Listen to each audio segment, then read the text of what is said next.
good Wednesday morning. Welcome to our live show we like to call After GMS here on Facebook.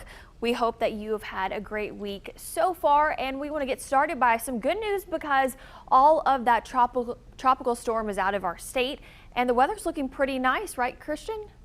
Yeah, Stacy, it really is. You know, it's kind of funny to think about that it was here on Monday night and gone in the New England states by yesterday afternoon. It was a quick mover, and we're back to that typical summertime weather here across the Piedmont. A really nice look across our weather camera network this morning. Most places are right around 70 degrees, 71 in Greensboro, 69 in Winston-Salem, 68 in High Point, and 70 in Lexington and Asheboro as well. Where is Isaias right now? Well, it's actually just trucking through Canada. It's what we call a post-tropical cyclone. Basically, it's just a big organized blob now moving along at 28 miles per hour. Still does have 40-mile-per-hour winds, though, as it continues to move farther and farther away from us. Things are quiet on the radar across the area right now, but we do have a front crossing the area, and it's actually going to stall out in the foothills and then stay parked there for several days to come, at least through the end of the week. And so that will give us a better chance to get some afternoon showers and thunderstorms, though by the time we get to Saturday, that high pressure to our north will be able to take a little better control, and we have drier days for Saturday and Sunday. So no problems on the radar this morning. It's all quiet. By lunchtime, though, you'll notice some of those clouds starting to bubble up, and then by the afternoon, we'll see some storms, first in the mountains and foothills, and then some in the triad. They'll be hit or miss. Not everybody's going to get one, but as they pop up, we'll be tracking them for you. Some of those storms could get a little bumpy, although we're not expecting any of them to be severe. Today, another warm and muggy day. I think we'll stay shy of the 90-degree mark, topping out in the upper 80s. Tonight, partly cloudy skies. Can't rule out an isolated shower or storm, and we'll bottom out in the upper 60s to near 70 degrees. Your 7-day forecast, well, typical summer weather. It continues hanging out in the upper 80s, close to 90 for the next 7 days. There's not a lot of variation there, and it will be muggy. We keep a pretty standard chance of afternoon showers and storms, and a little better as that front's close to us today, tomorrow, and Friday. But then we go back to a 30% chance on Saturday and a 40% chance on Sunday.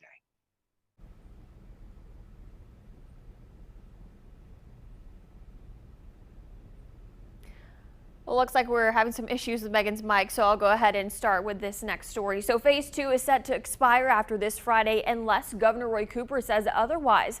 The governor is expected to announce his decision about phase 3 today. Phase 3 would allow places like bars, gyms, bowling alleys, and movie theaters to reopen, and all of those businesses have been closed since March. So we're asking you, do you think North Carolina is ready to move into phase 3? Do you think, yes, it's time, no, we should stay in phase 2, or no, should we go back to phase 1?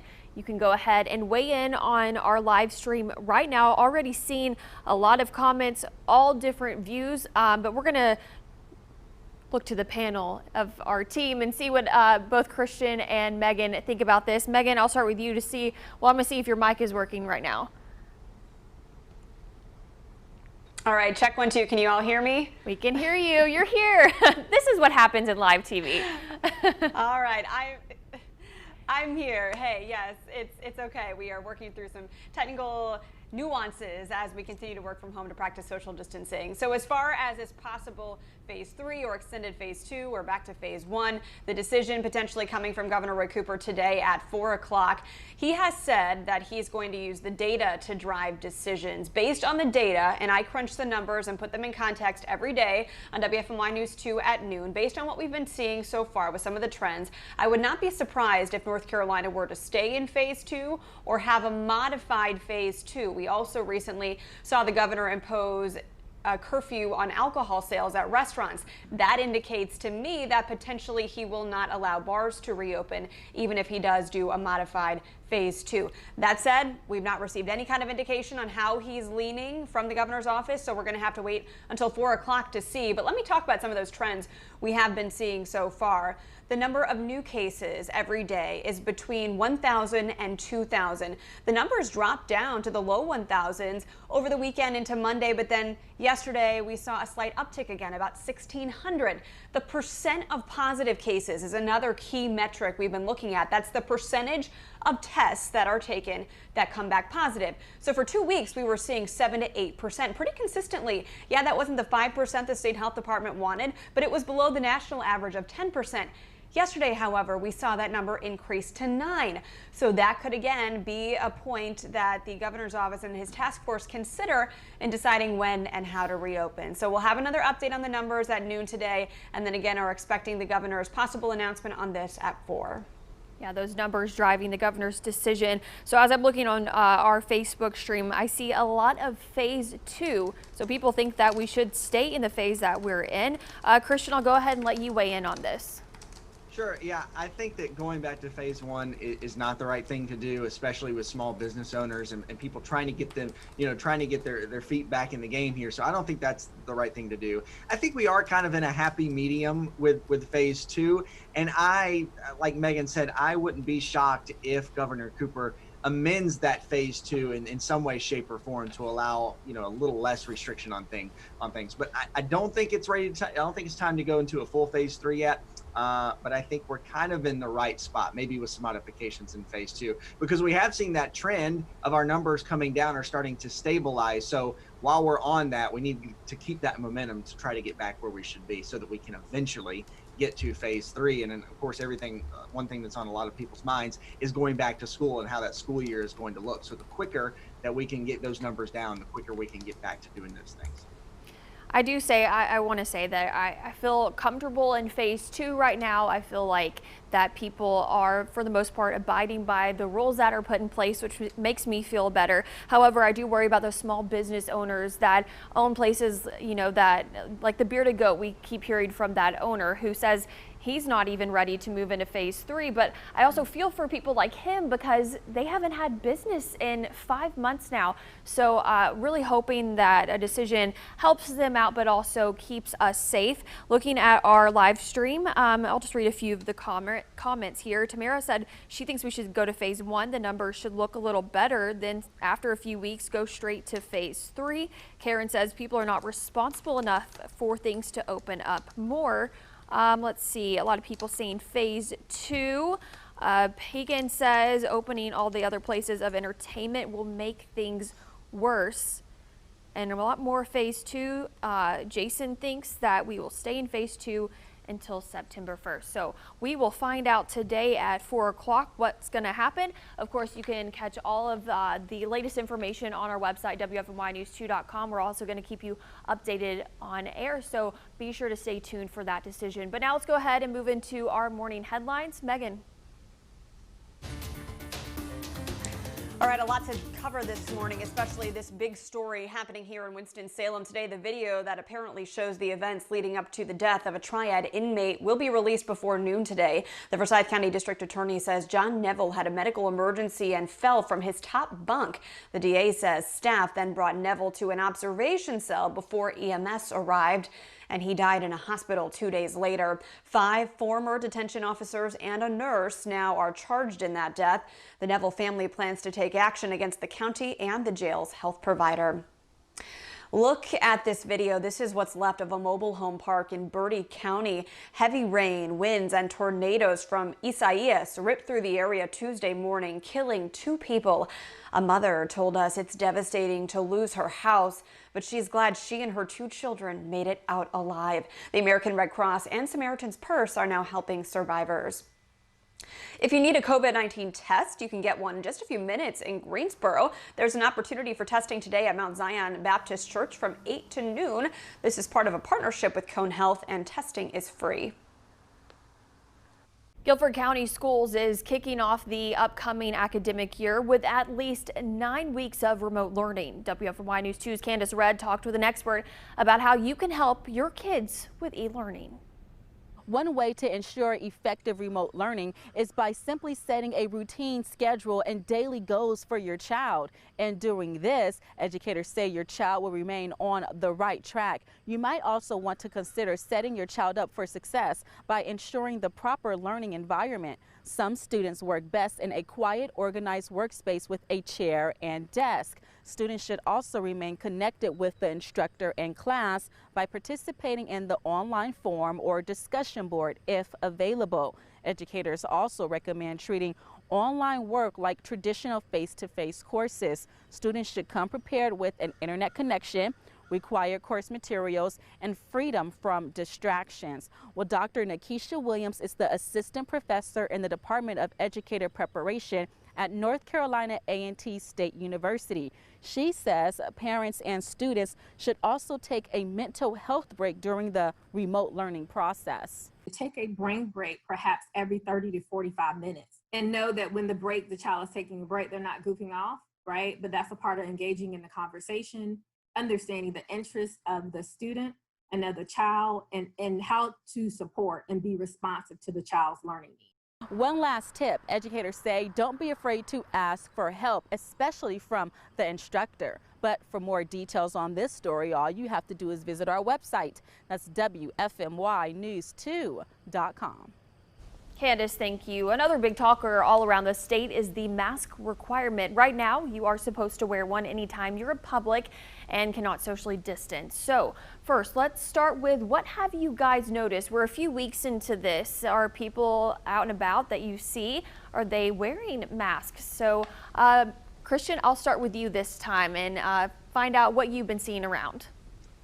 You know, the majority of people that I see going in and out of public places are wearing masks, so that's encouraging. I will say probably the craziest thing that I've seen so far, and I'm telling you, you're going to think I'm lying when I say this, but 2 people sharing a mask. It was hanging off one ear of one person and the other ear of the other person, and they were like reading. I'm serious. It was the craziest thing I've ever seen. So no, that's still I think that we need to be educating people on how we are supposed to wear the mask. It sounds crazy, but I'm telling you, there are people out here who still aren't wearing them correctly. But for the most part, I have seen people wearing them, and for the most part, people are wearing them properly. I have noticed that the majority of the people at the grocery stores have them on, which makes me feel a lot better. The thing that bothers me, though, is when people wear them and they cover their mouth, but not their nose, too. It's their nose still hanging out, which I get it. It's not comfortable to wear, especially when it's over your nose. My nose itches the entire time I have it on. I feel like I need to sneeze, but that's not protecting me or you. So I hope that people will learn that you got to have it fully covered for it to be completely effective. And then I've seen the thing circulating on social media about people wearing the see-through face masks. Have y'all seen that? I mean, it's just the material that is sheer. It's like so that they can say that they are wearing some kind of face covering, but clearly it's not doing anything. But that's just my 2 cents on that. But we've got a lot of questions from viewers about what to do if you see businesses or restaurants violating the rules. So Megan, you have the details on that, right? Yeah, well, we saw a story yesterday on what to do if you are at a restaurant and the employees are not wearing masks. Keep in mind, they are subject to this mask mandate that remains in effect for now. So the guidance, as we've learned in our investigations, is to actually call the non-emergency police department if you see a business or employee who you believe is in direct violation of this ordinance. It sounds crazy, and please don't call the 911 line.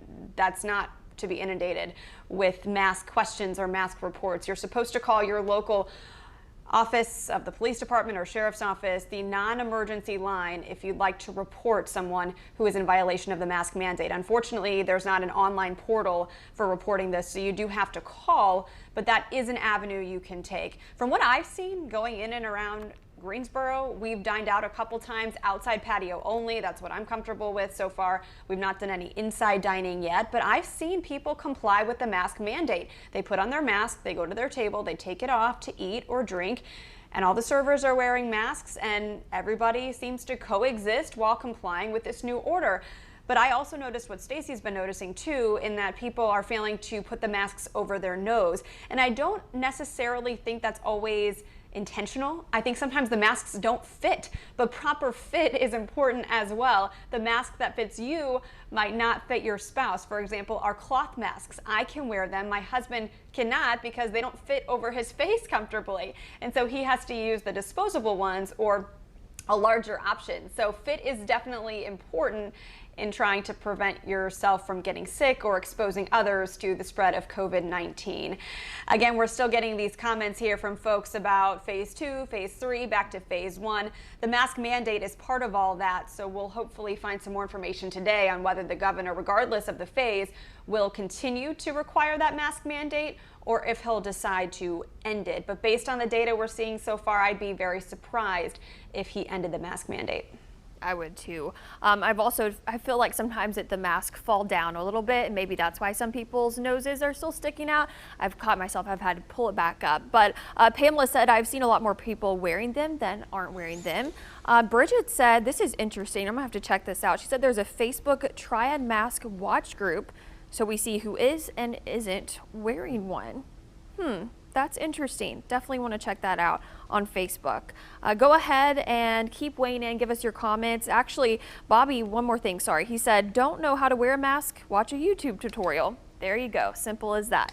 Well, let's go ahead and move on to weather. Christian in Saturn actually said, what will the weather be like today? It will be summer-like. Kind of what we've been used to lately. Upper 80s, close to 90 today. I think we'll stay shy of that 90-degree mark, though. We will be watching for some afternoon showers and storms with a front that's kind of part in our foothills. That'll give us a better chance for those afternoon showers and thunderstorms today, tomorrow, and then again on Friday. But then that front will start to dissipate, and our rain chances go down. They go back to pretty standard summertime storm chances, a 30% chance on Saturday and a 40% chance on Sunday. But the heat, the humidity, it's not really going anywhere for quite some time. Although it is worth noting, if you take a look at those average temperatures in the top right of your screen, the average high temperature, it was 88 at the end of July. Now it's starting to come down. It is 87. So we're reaching that point where things should gradually start to cool off as we head towards fall. But the heat and humidity are going to hang tough for still quite some time. You said the word fall. I'm sure a lot of people's ears just perked up, Christian. A lot of people ready for those fall cooler temperatures. For me, I like summer, but hey, I'm not going to complain. Well, thank you so much for joining us here on what we call After GMS on Facebook Live. We do this every day at 7:45. We have a lot of fun conversations, some serious ones too, and we love for you to join in. But we will see you later for WFMY News 2 at noon. Y'all have a great day.